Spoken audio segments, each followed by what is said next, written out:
Hey, welcome to the Explainer. Today, we're going to break down the CPHA's Guide on Nutrition for Athletes. What we're going to do is build a really clear, evidence-based framework that you, as a pharmacist, can actually use to give some effective and, confident nutritional guidance. So let's start with a really common scenario. An athlete, could be a pro, could be a weekend warrior, walks up to your counter. They want to know how to eat to perform better. It happens all the time, right? But with just a sea of information out there, where do you even begin to give solid clinical advice? Well, the answer is probably simpler than you think. We start right here, at the absolute foundation, energy balance.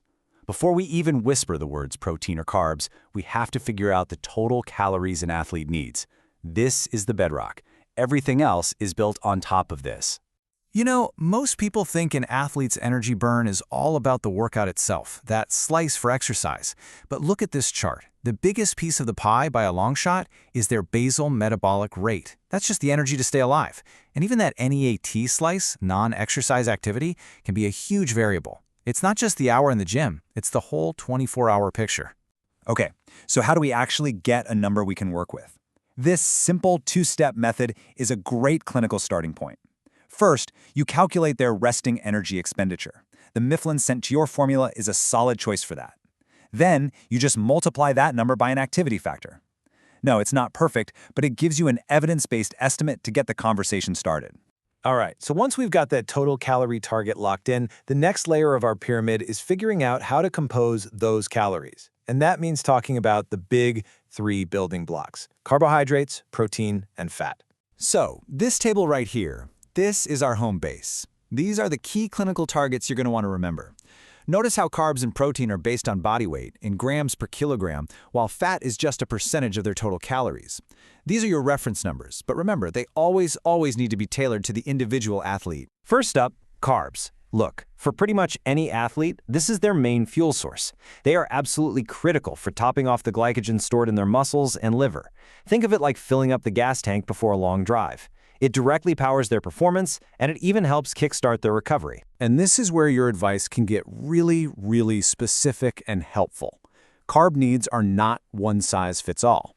Using a chart like this, you can scale your recommendation based on exactly how much they're training, from somebody doing light activity for less than an hour, all the way up to an elite athlete training for 4 or 5 hours a day. Now, this is a really important point for us as clinicians. We have to acknowledge the limits of the evidence. We all know about carb loading as a strategy, but the truth is the research in women is pretty thin, and things like hormonal cycles could change how it works. It's just a great reminder to always think about the evidence base behind our recommendations. Okay, let's switch gears and talk about protein. If carbs are the fuel for the car, protein is the pit crew that repairs it after the race. It is absolutely essential for fixing the muscle damage that training causes and for building that muscle back stronger. It's all about repair, recovery, and adaptation. Now listen up, because this is a huge counseling point. Protein needs aren't static. They change dramatically depending on calorie balance.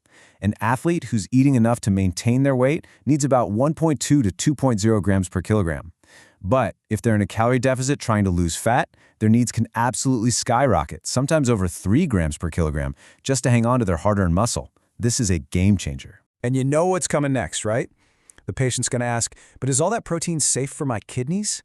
For healthy athletes, the evidence is really clear. Yes, it is. The concerns you hear about are usually misapplied from studies on people who already have kidney failure. But, and this is a big but, for any patient with pre-existing renal disease, you absolutely have to be cautious. All right, last but not least, let's talk about fat.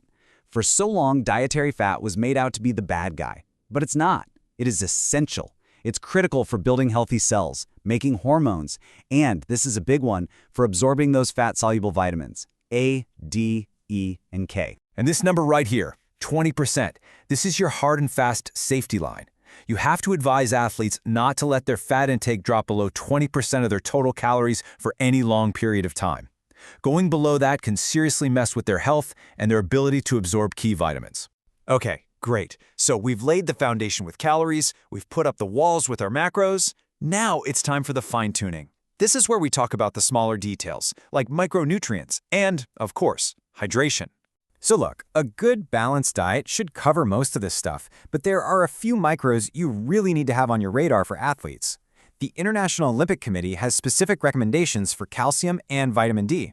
You should be especially aware of iron status in female athletes and endurance athletes. And for any vegan athletes, you've got to screen for their B12 needs. Okay, let's talk about something that is, and I mean this, 100% non-negotiable: hydration. Even being just a little dehydrated can totally crater an athlete's performance.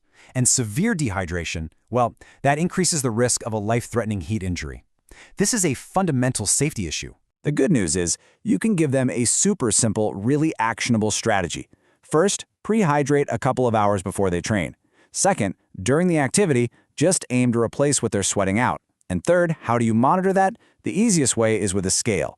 A 1 kilogram drop in body weight after they're done is roughly equal to losing 1 liter of sweat. It's that simple. But, and this is a huge but, more is not always better.